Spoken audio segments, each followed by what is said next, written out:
Hi, my name is David and today I want to talk to you about how you can extract additional features from your textual data and how to then take these and put them into further analytical contexts.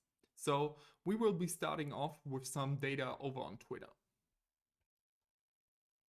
Here you can see a typical tweet and tweet chain, how you would see it all over the Twitter platform.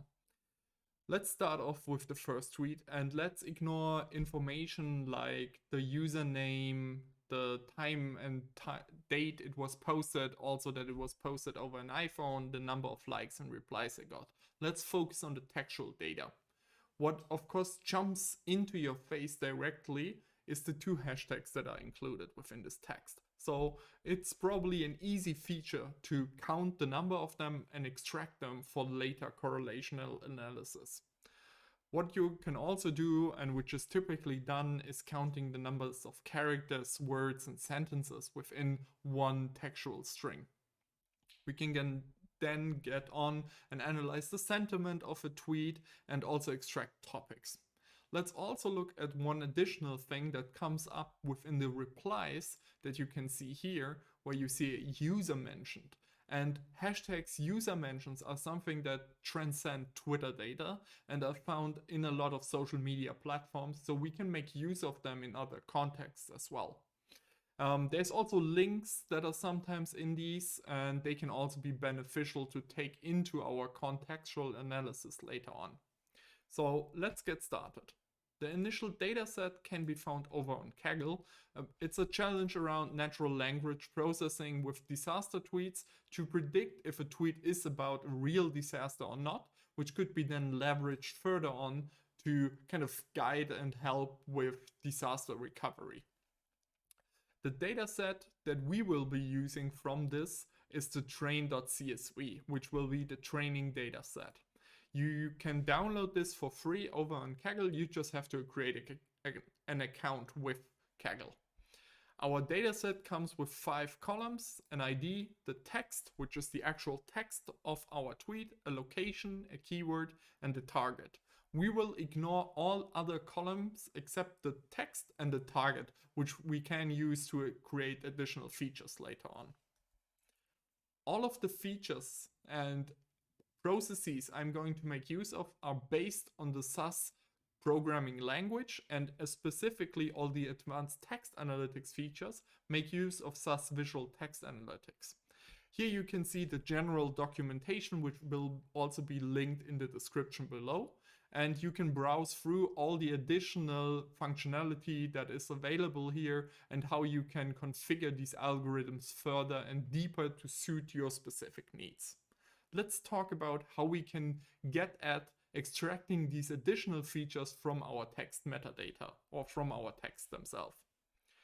We are here in SAS Studio on SAS Viya 2022.10, which is the October release.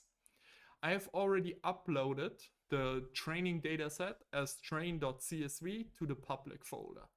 I will be doing this in a flow to keep within a visual interface and to also show you the power that the SAS platform can bring to your text analytical processes, especially when it comes to repeatability. So let's build a flow and pull in our training dataset. We can see here that it's comma delimited. We can see that the rows are in the first column. That's perfect. Let's right click it, add an import. And let's go to the options to increase the guessing rows to 10,000 to make sure that the algorithms picks up the exact length of our tweet lengths. Let's analyze this dataset to get the column structure from the dataset. And we should be seeing 5 in total. And yes, indeed, we see our five columns that we would be expecting. Now we can get at the best practice that is implemented with the custom step, which you can download over on the SAS GitHub page for custom steps for SAS Studio. It's called Extract Text Features, and you can just pull this into your flow and connect it with your initial text data, in our case, Twitter data. So let's maximize this to take a quick overview of what this step provides you with. The first information that's crucial is that all variables that are created by this step are indicated with _etm for you to identify them and be easier to handle them in the end. Also, when we look at the information pane, we can get a list of features that are always extracted for us, like counting the number of question marks, hashtags, words, and characters within our text. And we also get an ID variable that's unique and created for us. Let's jump back to the beginning and take a look at what we need to fill out. We need to fill out this column that contains the text.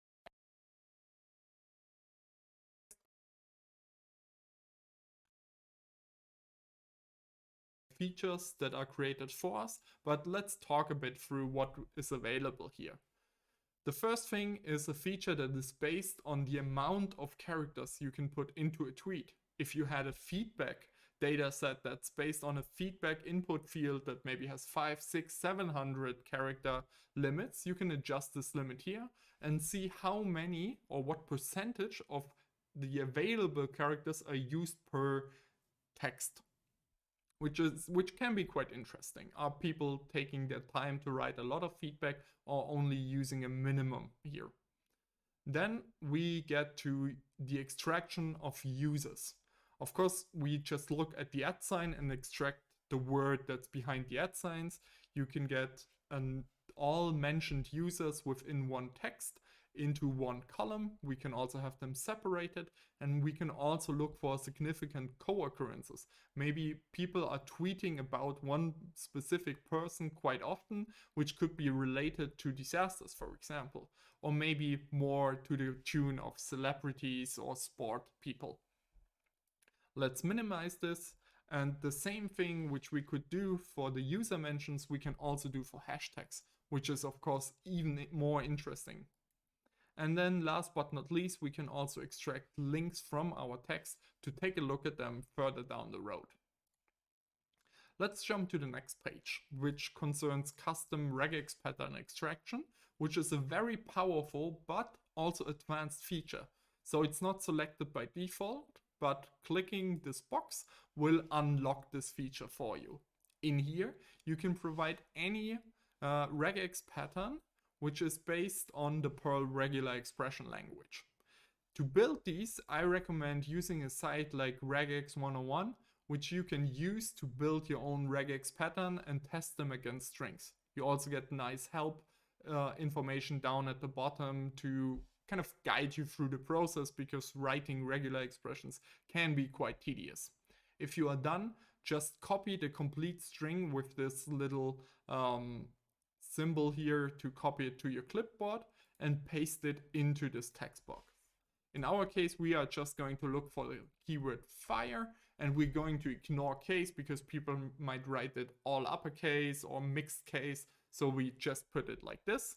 We will only create a feature if this pattern occurs at least 10 times over our whole corpus of data. We can also create a snippet context window, so we can see in how, what are the surrounding characters for this extracted pattern, and I would like this as an additional table, and we can then adjust how big this context window should be. We can also look for association with a numeric target. I'm going to skip this here, but you can use this to kind of see how relevant your feature idea up here actually is for your data set. We also provide you with the ability to extract additional metadata from links directly, like the status code. Is this page still up? What is its title, a description if the website provides it, and also the owner. You can collect this, but be warned, you have to have a running Python sub-process with the free packages pandas, requests, and bs4 installed already. You can also adjust, sometimes people post unverified links, HTTP, not HTTPS, so you can check this additional box to ignore these.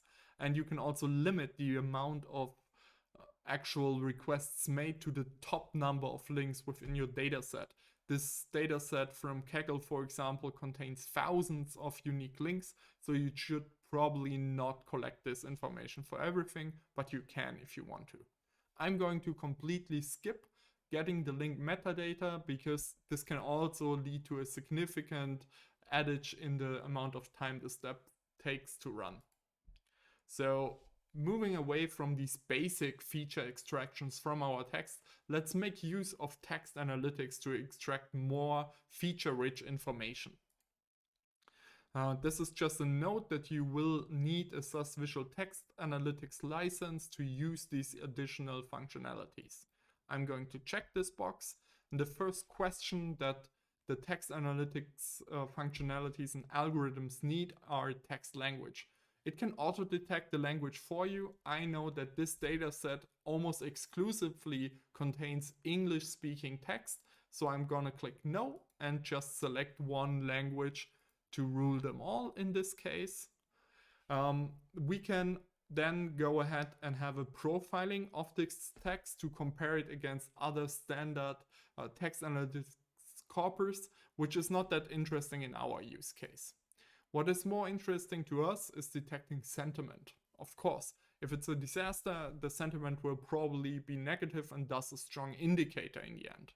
You can also extract SAS predefined concepts. There's 9 of them at the moment, and you can mix and match however you would like which one are interesting to you and your use case.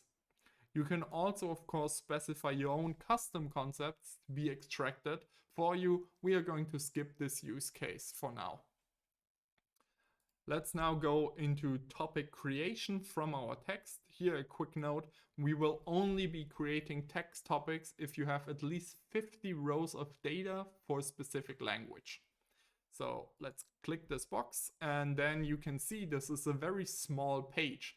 This is because we actually implemented a best practice approach, which you can use and just trust this best guess approach that we have. But if you want to further customize the algorithms running in the background, you can uncheck this box and then just work off all the single and specific information, tags and algorithms. You can adjust, for example, the wait terms here just by selecting the specific values. I'm going to stick with the best practice creation, and I will also be using this functionality to see a squeeze plot for the SVD for each language in our results. Finally, we move on to bool rule creation. Bool rule creation is a very powerful technique that kind of looks for correlated terms and strings of terms within your dataset that correlate positively or negatively with your target. So we want this could also lead to a significant amount of target leakage if you are not careful and validate this against the test dataset. We are going to leverage this because I found it to be a very powerful technique. This feature needs to again pass our text data for a term by document matrix. We can reuse the same one we used for the topic creation. Just to conserve a bit on runtime, we are going to use this technique. Then we have to, of course, specify our target variable and then the type of target variable we have. And if you want to further customize this, you can adjust the G and M value in this drop down further down the line. Let's minimize this and start adding tables to our custom step to save the results from the step. We are going to add a table and we are going to save this in the work library and name the table results. And remember, we also had a table that would contain the context window for our regex pattern, which we would also like to save to an additional table. So let's right click the extract text feature step and add output port. If we hover over this port, we will get a small little notification that this port will contain the regex context.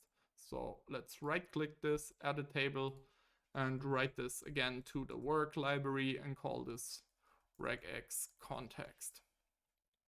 Now let's run this flow So now that our flow has finished, let's look at the submissions tab to see the results first. We can see how many times we found our pattern within the text and how it correlates to the target. You can also get other feature statistics in here. And let's scroll down to see how the sentiment is distributed over our dataset. You can see we have quite a lot of negative and neutral examples in our dataset and only a smaller handful of positive ones, which makes sense in the context of disaster tweets. We can also see which concepts were extracted from our text, and we can also see that place has a quite high number of extractions within our dataset, which could also very likely correlate to disasters because they normally happen at a certain place. And then we get further analytical results to see how our models perform in the background for us. Let's take a look at the output data from this step. And the first we're going to look at is the results table, because here we can now see from 5 columns we started off with, we have now 172. So that means 167 features were created for us without us having to write one line of code, which is quite powerful.